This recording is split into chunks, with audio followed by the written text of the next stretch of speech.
Je tombe régulièrement sur les messages d'un des amis historiques d'Arrêt sur Image, celui-ci par exemple.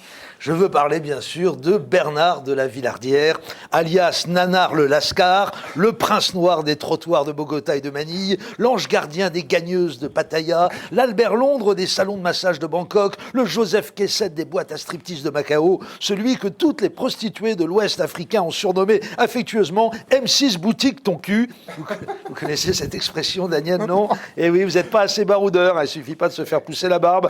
Bref, le présentateur mythique d'Enquête exclusive est sur Twitter, car Nanar est toujours là où ça bastonne. Je vous rappelle que sa boîte de production s'appelle Ligne de Front. Et que font les tweetos quand ils tombent sur ce brave de la Villardière? Eh bien, ils font comme tout le monde, ils se foutent de Sabinette. Exemple, donc Jérôme Godefroy, qui écrit « Ça manque de pute ce soir dans Enquête exclusive, Bernard ».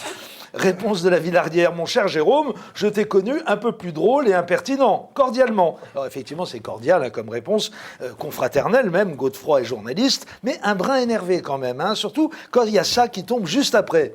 Jean Malbach, qui dit « Coucou Bernard de la Villardière, je prépare un tour du monde des putes. Est-ce que vous auriez des conseils à me donner, des pays à ne pas louper ?»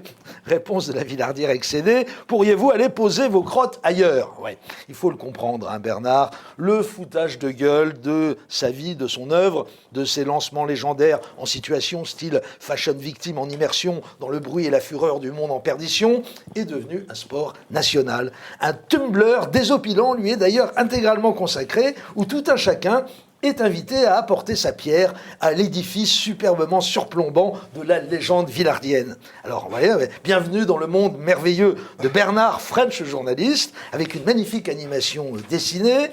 Ensuite, on a Bernard qui danse, sort de ce corps, Eddie Cochrane. Bernard enquête à Val d'Isère, admirez le Christiania de ouf. Bernard résout un problème de transit intestinal en pleine Amazonie, avec un chaman. Bernard de la Villardière, collection printemps-été 2013. Le futur James Bond, 00 tout court. Bernard Obama, yes he can, Bernard Obama, voilà. Bernard joue au tennis de table, quel coup droit, on dirait ce crétin à la grande époque.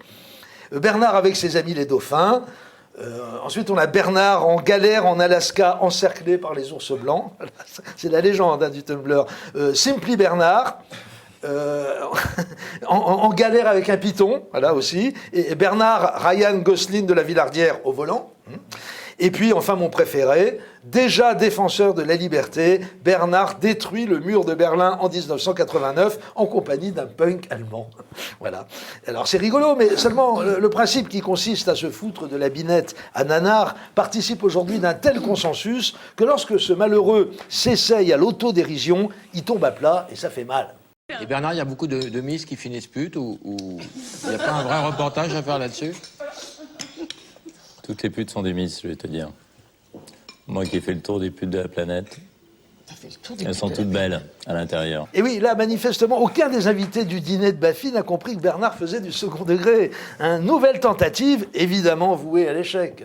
Non, mais moi, je suis le seul présentateur qui est plus fort que sa case. C'est-à-dire parce qu'on estime à M6 que les émissions sont plus fortes que les animateurs. Mais moi, je suis plus fort que mon émission. Donc ils savent que je suis un concept à moi tout seul. Tu parles de toi? Je peux te branler si tu veux. On peut déconner ici, non? Et détendez-vous les gars. Je lui dis, excuse-moi, on va travailler un peu ensemble, non? Tu connais mon côté provocateur. Tu l'as dit d'une façon tellement Tu sais mon habilité à occuper le terrain, mais tais-toi, toi. Alors vous voyez, c'est terrible. Naturellement, ces deux séquences ont puissamment buzzé dans le sens opposé à ce qu'espérait ce pauvre Bernard lorsqu'il a pris le risque de faire son malin chez Baffy. Et ça l'a miné. Ce qui ne l'a pas empêché de nous livrer une analyse très mélenchonienne de son martyre sur iTélé il y a quelques jours. Il y a des snipers du net, ces sites d'infos, pseudo-infos des médias sur le net qui font travailler des forçats de l'information qui pondent 15 papiers par jour et qui reprennent au premier degré ce que vous avez dit au second degré, sachant que ça va faire du buzz. Ils prennent même pas la peine d'ailleurs de vous appeler pour vous demander ce que vous en avez pensé et si c'était au premier ou au second degré, mais c'est pas grave. Mais vous êtes en fait de la chair à canon pour ces sites d'information à partir du moment où vous avez une petite célébrité. Eh oui, de la chair à canon, rien que ça. Alors le cas de Nanar est tellement désespéré que même quand il croit avoir la chance de croiser un vrai admirateur, sincèrement soucieux de sa réputation et de son honneur, il doit très vite déchanter. Illustration. Suite à la publication de cet article choc sur le site bien connu du Gorafi, l'Office du tourisme de Thaïlande aurait reversé 12% des revenus de la prostitution à Bernard de la Villardière. Site parodique. Hein. Voilà, suite à la publication donc de cet article, effectivement attentatoire à l'honneur et à la réputation de notre héros, voici le tweet désolé que lui a adressé l'un de ses followers compatissants, le dénommé Cabri 3, qui écrit...